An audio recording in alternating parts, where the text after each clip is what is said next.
here's something people need to know about habits is that they can't be broken. They need to be replaced. So Yes. if you find something to replace it with, then you're way more likely to be able to move in that direction. And the cool thing is we have this thing called a phone. We can literally Google those questions. And then within literally like 5 or 10 minutes, we can come up with the answer, which is just blows my mind, right? Because you can find the answer you're looking for. Welcome back to our show, Empower Your Life. I'm your host, Cindy Marie. Our next guest, second time around on our show, with a more powerful, purposeful, and transformational conversation we'll have today. If you want to know more about him on our first interview, click the link that's showing up on the top. 25-year firefighter and online mindset and life transformation coach. He helps people think, eat, and move with a purpose. Let's all welcome Mike Garrick. Hey, Mike. Hey, Cindy. I'm excited to be back on for a second time. Can't wait to see what we come up with. Awesome. So let's dive in. We're going to talk about self-awareness right now that you're so passionate to talk about. And I want you to share your story about that, you know, how you build your self-awareness. And please share the ayahuasca experience and the importance of why you're doing that. And so, yes, please go on. Oh, man. Where do I start? Okay, so as a firefighter, when I first started, I think your listeners would probably understand that being a firefighter is extremely stressful. Well, not only is that stressful, but when your personal life is stressful, now you're stressed at home and you're stressed at work, and you have no place to go or anywhere to recover. And I didn't know that. So here, getting in the topic of self-awareness is that I didn't realize that you needed something like that. I didn't realize the importance.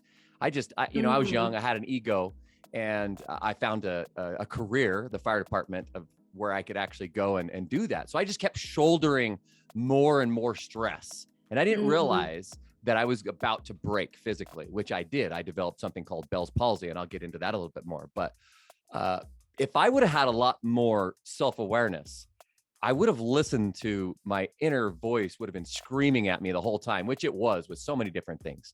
It was screaming at me to do different things, but I didn't listen. I just kept going and kept going. This translates into every other aspect. My relationships. I was getting involved with relationships that were not healthy for me, that also had red flags, and this just compounded everything until one day I woke up and half of my face was paralyzed. So it's something called Bell's palsy. Just to catch your listeners up, is just that basically there's that nerve that comes out and it branches off. It's called the trigeminal nerve. It goes 3 ways. So it's what makes you have expression on your face. Well, when you overwhelm your nervous system, things can happen. In this case, it was a virus that got into the nerve and pinched it off. So for about 6 weeks, my face was paralyzed. I thought I had a stroke. So I woke up and I called my captain and I said, I don't know, something's going on. My face is paralyzed. He's like, you got Bell's palsy, and I said, what's that? So I had to look. I had no idea. I didn't even know what it was at the time. I had to look it up. And it was a big learning experience for me because I didn't know what it was. I didn't know where it came from. And it turns out that it's fairly common for people who experience extreme stress.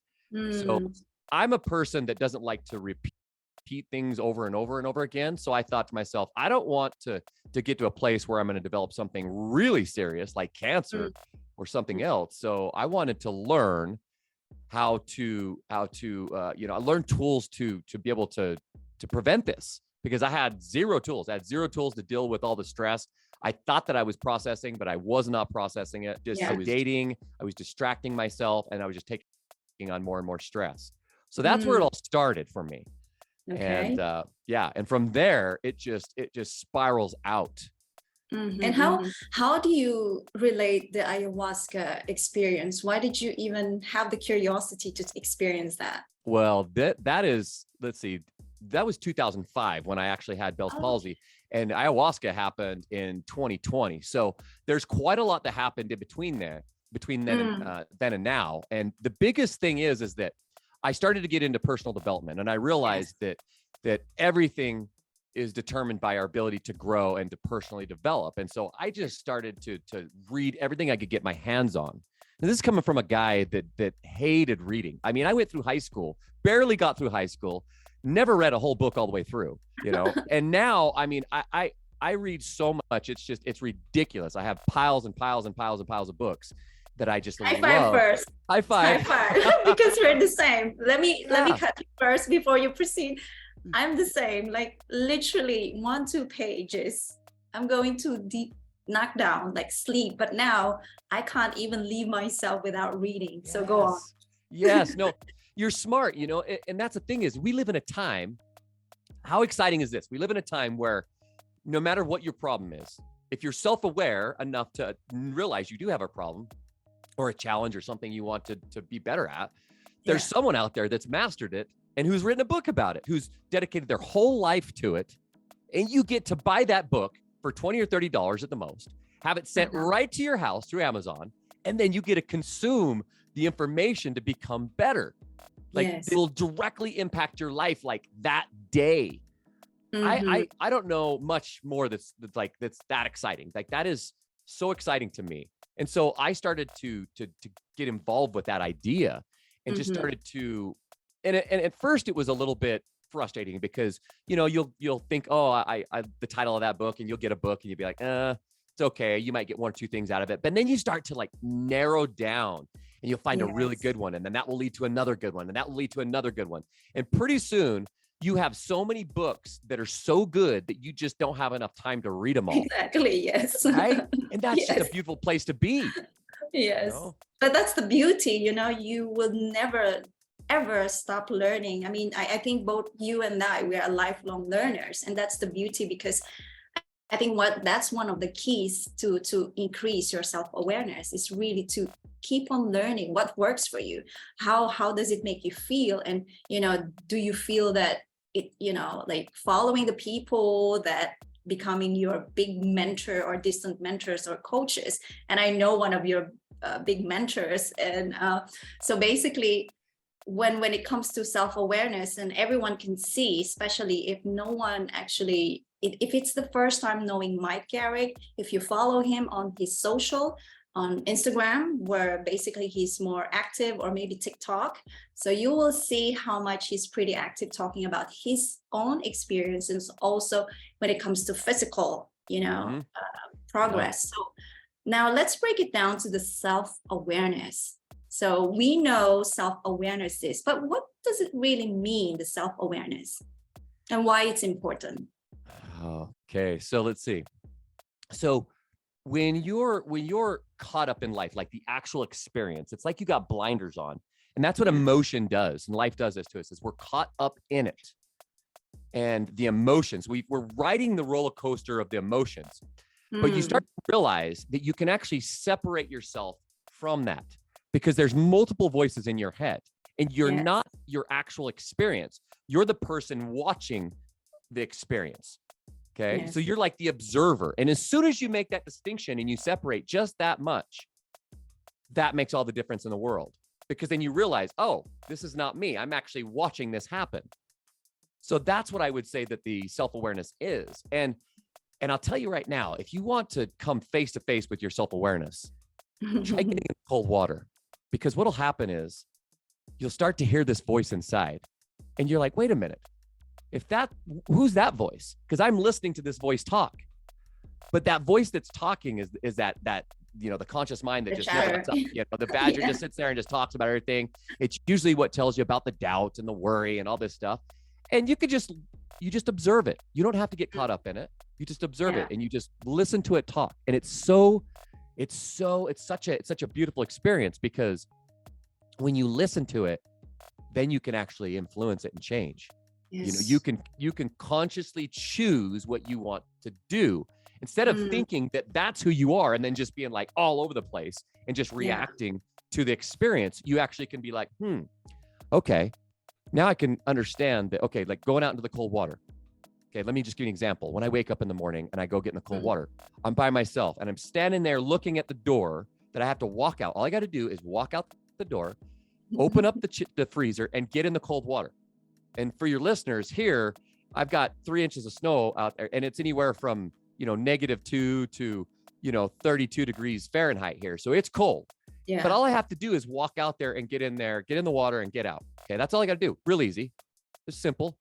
But I'm sitting there or standing there looking at the door and I'm listening to this other part of my mind. I'm using my self-awareness and it's making all these excuses up. I'm committed to do it. I'm going to do it. Right. But I feel this feeling inside. It's like, well, maybe you should do this first. Maybe you should have some coffee, or maybe you should go do this first. Or you know what? Maybe you don't have time to do it today. And it goes on and on and on. And you start to laugh because you think, wow, this voice is the voice that's preventing me from doing all these other things in my life. Right. Because it's not necessarily a bad thing. It's there to protect us. Right. It's there to protect us. So we have to listen to it a little bit, and then we get to make our own choices. But when you pull away and you can actually just observe it talking, then it just gives you that much more power. So I think that's one of the ways I can describe it to the listeners. So I'm curious. So we're now talking about when you're heading to the cold water, right? As one of your first routines in the morning.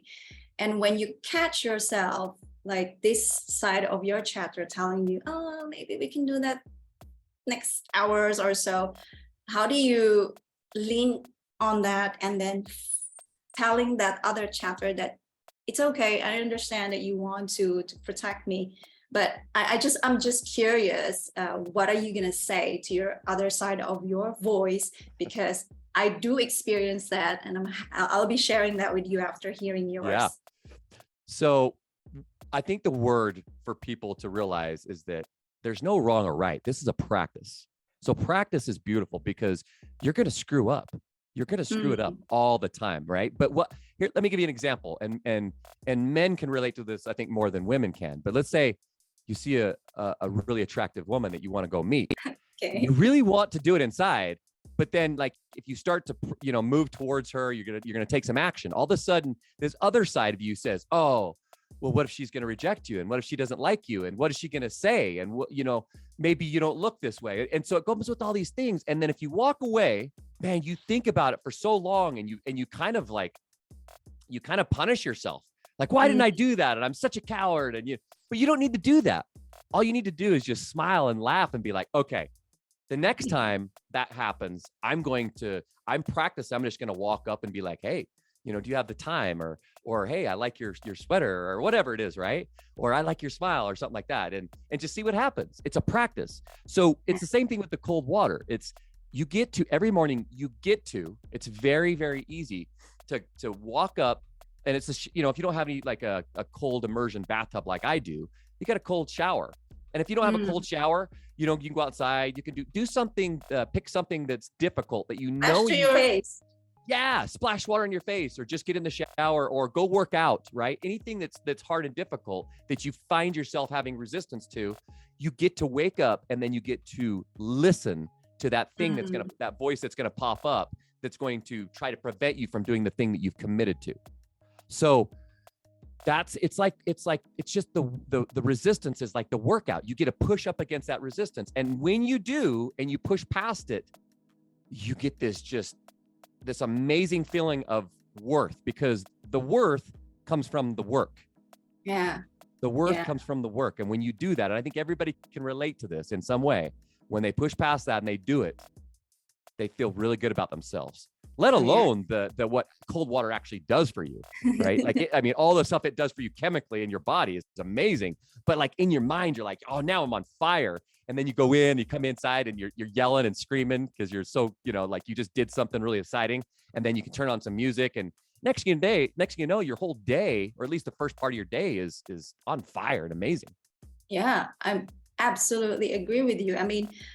My story, I still experience that for my morning routine. The first thing that I do in the morning will be exercising. So, waking up, my time is 5:30. And I still feel here and there to kind of feel lazy. And the first thing that when I felt that moment, when the side of my chatter telling me, sleep more, maybe another 15 or 10 minutes.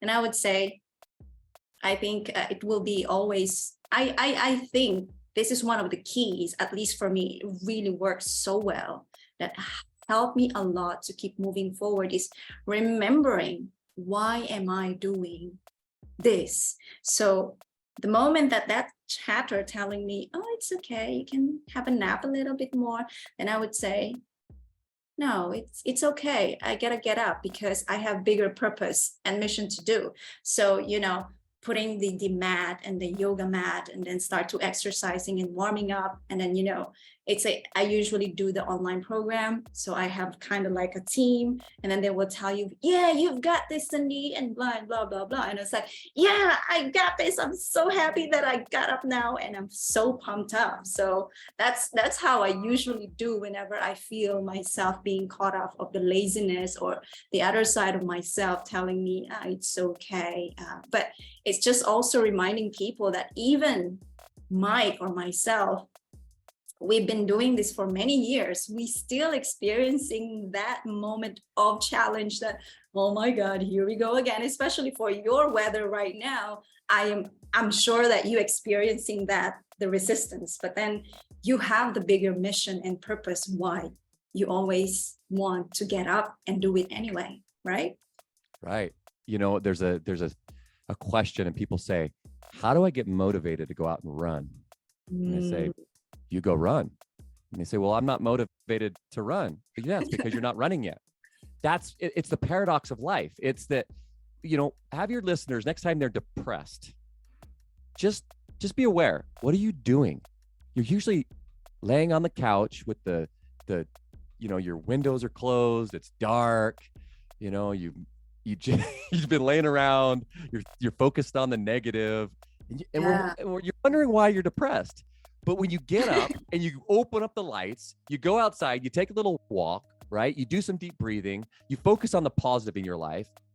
It's impossible. It's impossible to be depressed. This doesn't mean that it doesn't come back. It's one of those things where, depending on a person's, genetic predispositions and things like this, right? Everybody's different, but we're all the same in that our bodies are the instrument through which we live life through. Yeah. So when you start to have self-awareness of understanding, when you first wake up in the morning, most likely when you wake up, man, you're going to be like, oh, my body's sore and I'm tired. I want to go back to bed. I didn't get enough sleep, right? And then you catch yourself and you realize, oh, yeah, that's because my energy is really low. My energy's down here. My problems are way up here. So I need to just move my body enough and get it up here, get my frequency up higher so I can look down on my problems. And the best way to do that is through movement. So the thinking part is to write the program. Once you write the program, it becomes a habit. And then people say, well, Mike, it's easy for you because you're always optimistic and you're always in a good mood. I'm like, yeah, because I've worked on that. Like, I remember so many times I used to wake up and just lay there in bed and just be miserable and just hate what I was doing. And it was all just what I was focusing on, the wrong things. And then I was doing the wrong things. And as soon as I started to create a routine, a little bit at a time, right? Yes. Getting up, working out, eating well, hydrating, breathing, you start incorporating all these little things into your life. Pretty soon you start to wake up in a different level, because it's just levels, right? Yes. You can spiral all the way up or you can spiral all the way down, depending on how you use your body and how you use your mind. And when you align those two, it is so powerful. Exactly. I love that you mentioned, a little bit of time, because I think most of us, if we don't practice or increase our self-awareness, we always want to achieve big things. So we want to encourage people that it's okay to take one tiny step. So, one of those things that I've learned is that if it's something new routine for you, let's say wake up in the morning to exercise, practice, just take out your exercise gears, put it on the side. That's your first step for 1 week. Once you get better with that, okay, put the shoes, the next thing. And then as you increase that and again, like the momentum, you're making yourself aware that I am wanting to have a good body by exercising in the first thing in the morning. And therefore your body is starting to warm up as well, that you're feeding your mind with these thoughts that you want to become better. And it takes time, and it has to have patience and love with ourselves, because I think we always put a lot of pressures with ourselves, comparison. And I mean, I still experience that, but the moment that I caught myself comparing myself, like, stop right there. That doesn't help me. move away. And then I close all social media, because social media, to be honest, that's the first thing that really, really create that negative energy. I don't know with you. It depends, because here's once again is you can set it up to where it's either way. And it also depends on the lens of which you're looking through things. Yeah. So like you said, is your state, you might see something that if you're in a good state, if you see it, you'll have a positive reaction to it. But if you're in a negative state and you see something, you might have a negative. So everything originates from our state within. And this is what's beautiful. Let's just say that you're laying on the couch, right? You're laying on the couch and you're depressed. Okay. And you say to yourself, well, I can't get up and go run. I just don't even have the willpower to do that. Okay. Well, here's what's crazy is that you can do some Wim Hof breathing, which takes 10 minutes. Okay. Yes. You don't have to go anywhere. All you have to do is start breathing in a certain way. You don't even have to get off the couch. You just grab your phone and you YouTube Wim Hof breathing. How do you do that?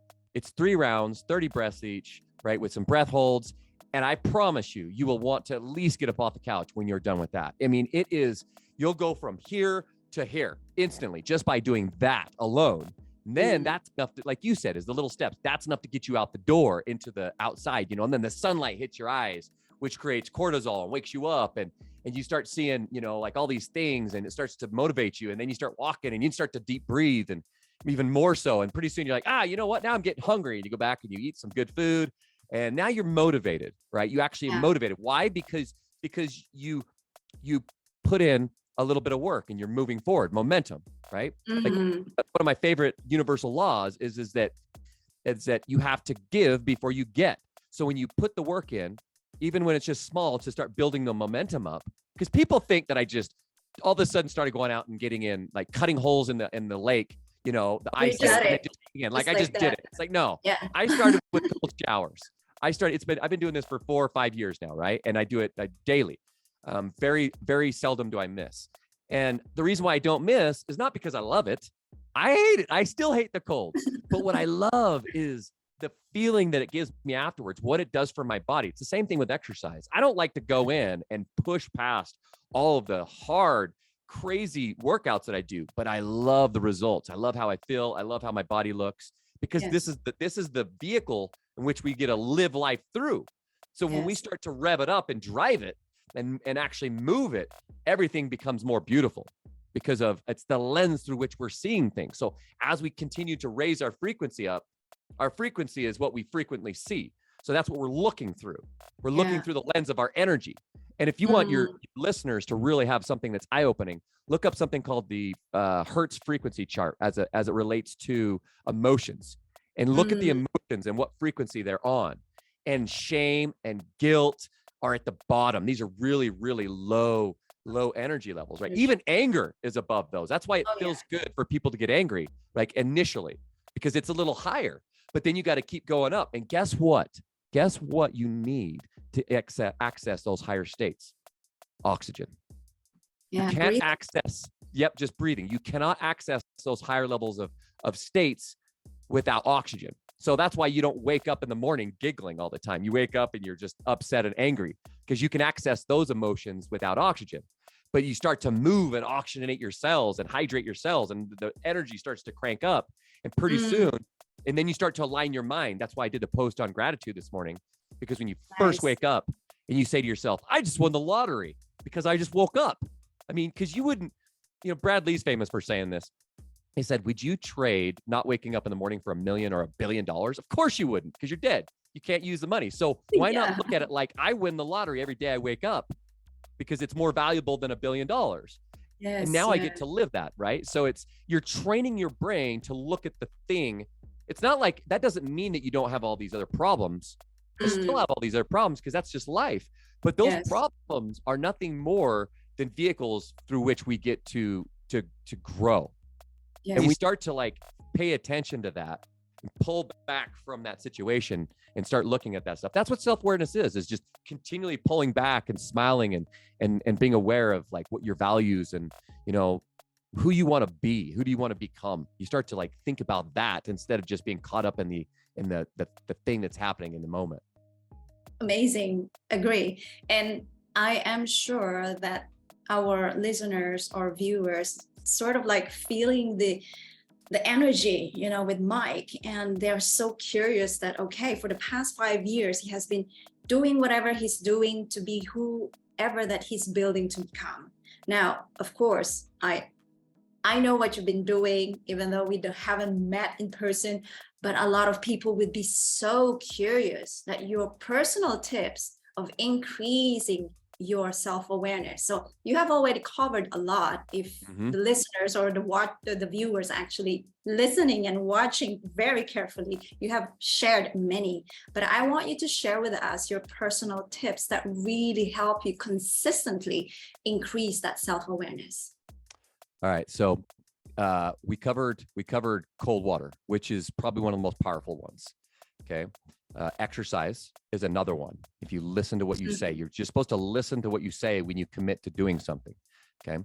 Now, you probably know, most of your listeners probably know about journaling. And journaling, reading is how you learn about the world, and journaling is how you learn about yourself. So a lot of times we have this story going on, this inner dialogue going on. And when you write it down on paper and you actually put it on paper, if you're honest, this is why honesty, being completely honest with what you're thinking inside, no matter how crazy it is so important, because then you put it on paper and then you just go, whoa. But here's, journaling is beginner.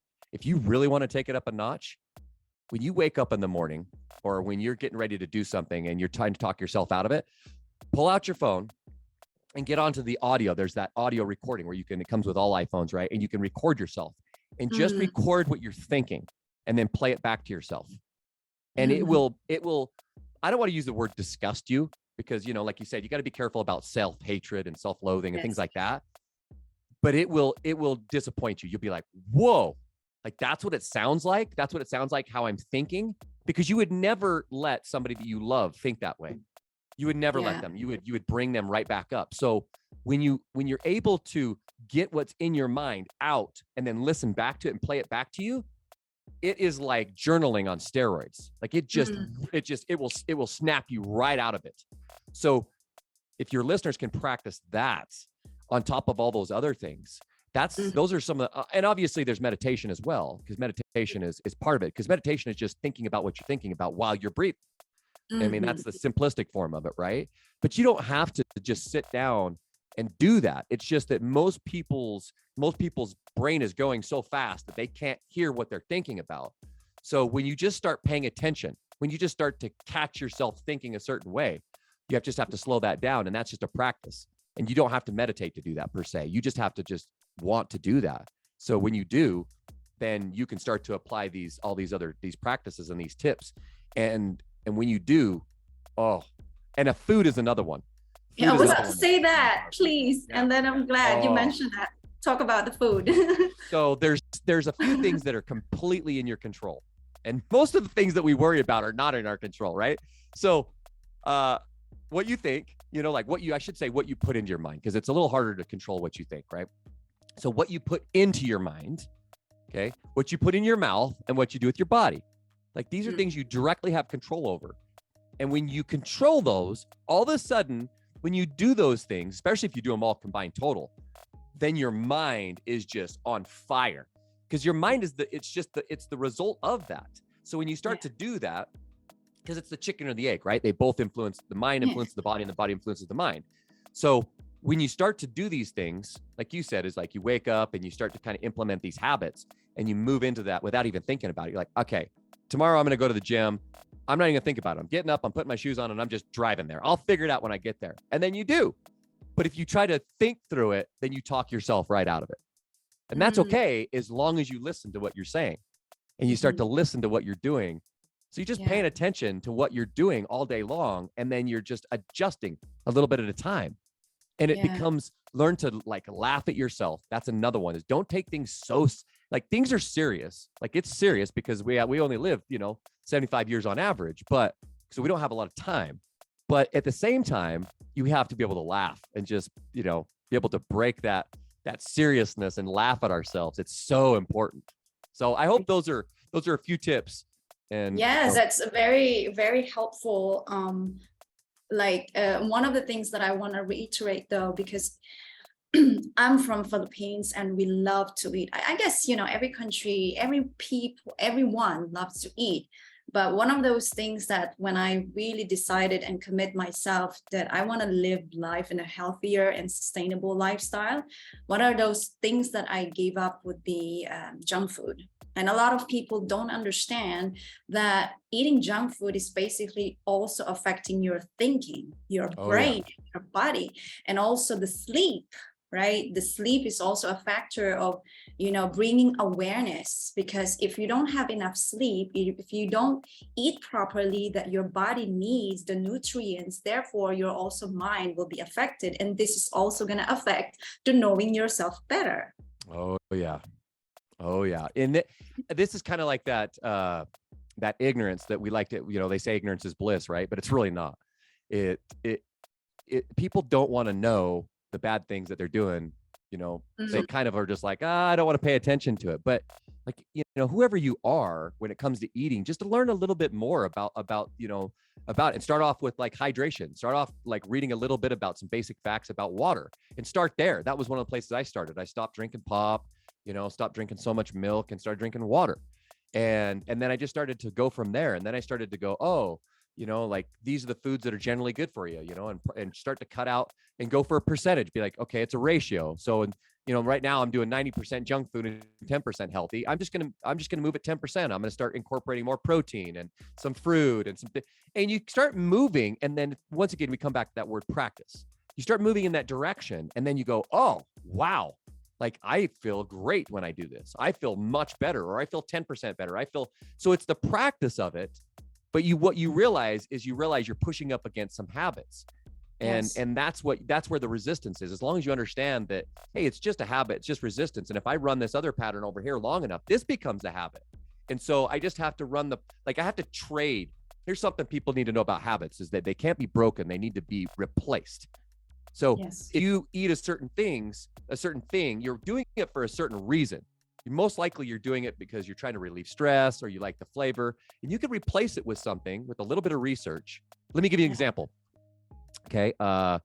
Like soda pop. Okay. Soda pop is not good for you, but there's a brand called Virgil's, and they make they sweeten. It's a 0-calorie drink, and they sweeten it with the very healthy, natural, all natural sweeteners, 0-calorie sweeteners. So you can replace, let's say, Coke Zero, it has like aspartame and some of these other bad ones with, say, a Virgil's, right? And your brain goes, oh, cool. And there's like almost no resistance. But if you try to stop, like you cold turkey, just stop and you go like to like water, it might not work as well. It's not going to, because people are going to be like, I'm missing something. Something's missing, right? But if you find something to replace it with, then you're way more likely to be able to move in that direction. And the cool thing is we have this thing called a phone. We can literally Google those questions, and within literally like 5 or 10 minutes, we can come up with the answer, which is just blows my mind, right? Because you can find the answer you're looking for. Yeah, which also can be overwhelming anyway. So we have to be cautious with our time, because we have only 24 hours a day, and if we use that in a wrong place, then our entire day could be very productive or very much of a waste, and we don't want that. And so now I'm bringing to this next question that obviously being a firefighter, an online mindset and life and transformation coach, and you also put a lot of content on your social media accounts, to really empower a lot of people's lives. And I'm just curious that of all the things that you're doing as part of your growth, evolving and also working on your self-being, how do you continuously keeping yourself optimistic? That's a great question. Optimism is a choice for the most part, but you learn from yourself, you learn from your life experiences. So you're talking to a person who, my dad used to throw these fits, these emotional tantrums. We'd be at the store. I remember as kids, we'd be at the store, and he had so much stress, and he was a smoker and a drinker, and he didn't work out. He didn't have these tools that I'd learned. So he'd be super stressed out, and he's trying to we're at the movie store, and he's trying to get a movie for us to rent, maybe some video games, and we're all excited. And something would happen, and he would just throw a fit in public. He would take the DVD and just like chuck it and swear. And then we'd like walk out. And we'd be like, as kids, we're like, what just happened? So I started to develop that. I started to develop this thing where when things didn't go my way, I would throw a fit. I would throw a tantrum, right? Like I'd have this anger, which would be massive frustration. And then I would like express that. And I'll never forget, I was starting to get into personal development, and we were getting ready to sell. Me and my wife were getting ready to sell our house to move, and she just got done like touching up the paint and just making it really nice. And I had this like suitcase thing that was sitting I had laid it on the floor. I didn't put it away, and I was in a hurry, and I came around the corner, and I wasn't wearing shoes, and I stubbed my toe on it, which really hurt.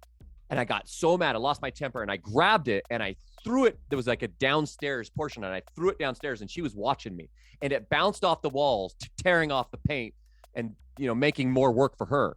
And I was so mad, and I looked over at her, and she smiled, and she's like, nice. And I lost it. I started to laugh, and I realized how idiotic it was to do something like that. So I caught myself, and I realized it was just a pattern that I had learned from my dad, and that I was running it, and I had ran this time, and it made me feel good to express that anger, but it was destructive for the moment, but it was destructive, right? It was destructive.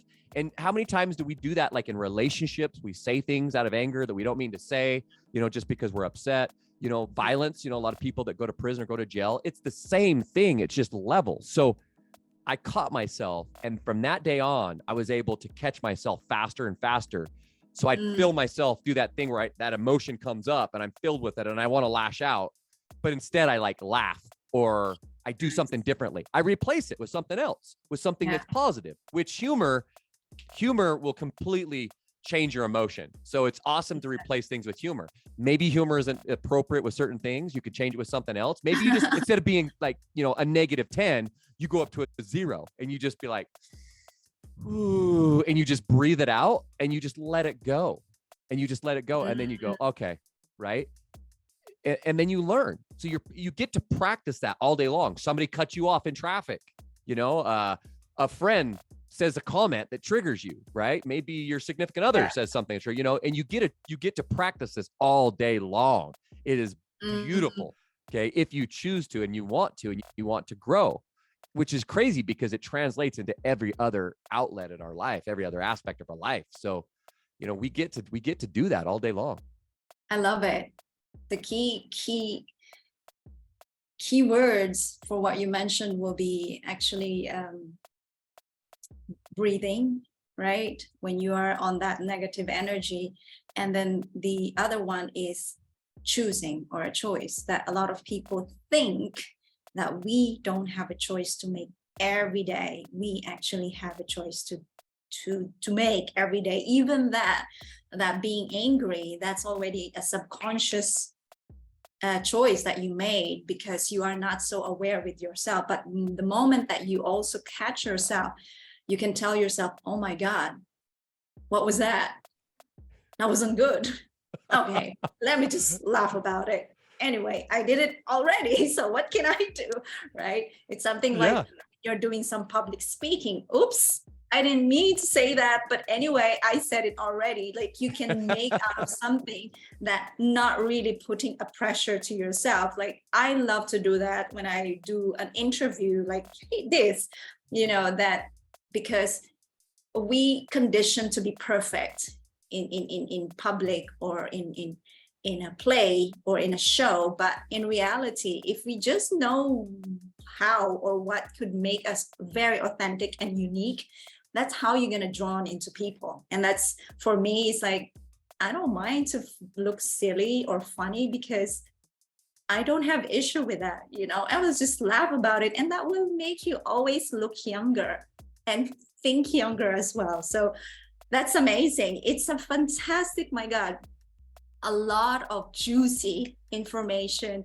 And if people have watched or listened to our first interview, and you will see the difference between Mike 2022 and Mike 2023, and we'll sure that for the next coming months, it will progress and progress and progress. And for a lot of people that I'm sure really, really keen to know more about you, to know more about your practices, to know more programs that you're coming up, where do people can find you? The best place to find me is on Instagram at Mind Nutrition Body. So yeah, DM me, reach out. I want to create value for people. So even if you don't want to be a part of my program, just DM me if you have questions or if you want to know something. I just want to create value for people. So yeah, you can find me there. Awesome. And I'm going to ask you last question. What is your tagline or mantra every day? Tagline or my mantra every day. I have a lot of them. I actually have a. What comes into your mind right now? Right now is my purpose, which is to acquire what I admire and give it away to the world. So awesome. That would be, I would say right now, that is my favorite mantra, is to acquire what I admire, which is everybody's purpose, and then turn around and give it away to the world. Awesome. So there you go, everyone. You hear it. If it resonates with you and you're looking for motivation, you're looking for encouragement, I can guarantee you Mike is the place. You know, just follow his Instagram and you'll see. I mean, one of the things that I love about Mike is his integrity. He'll show what he do. He'll show what he talk about. So if you're the kind of person that really, really committed and ready intensively to change for a better, transformational and, abundance life, go ahead and check Mike Garrick at Mind Body Nutrition, right? Mind Nutrition Body. Oh, Mind Nutrition Body. There It's okay. Everybody does that. All right. So thank you so much, Mike. It's been fantastic conversation with you, and I'm so glad that we had this chance for another moment. And everyone who's listening or watching right now, if you find it very, very valuable, Mike and I will be very, very happy and appreciative that you can forward or share this conversation or episode to anyone that will be benefiting. Go ahead and check Mike Garrick's Instagram for most of his content and most of his encouraging content as well. And give us a feedback, give us a comment. We'll be happy to get back to you, and we'll see you next time. If you want to see Mike Garrick for another time for a different conversation, leave us a comment. Right, Mike? That's right. That's right. Leave a comment. Thanks, guys. Thank you. And that's it. And we'll see you next time. Thanks, Cindy. Appreciate you. Love your energy. Thank you so much for watching. I hope you enjoy that interview, and I hope you find it inspiring and motivating. Remember, stay optimistic and keep taking action slowly but surely for your big dreams. Thank you once again, and I'll see you on the next episode here at Empower Your Life.